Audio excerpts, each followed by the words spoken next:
How to fix Average Secure VPN for Mac not working. Some routers have the option to enable or disable IPsec, sometimes displayed as VPN pass-through. For Secure VPN to connect and function properly, ensure that IPsec or VPN pass-through is enabled.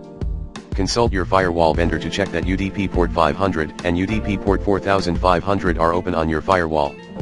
Disconnect Average Secure VPN and try to browse the web. If you still cannot connect to the internet, check your network configuration. Select a different Average Secure VPN location. Disconnect other VPN services that may be running on your Mac. If you are connected to another VPN, Average Secure VPN likely won't work properly.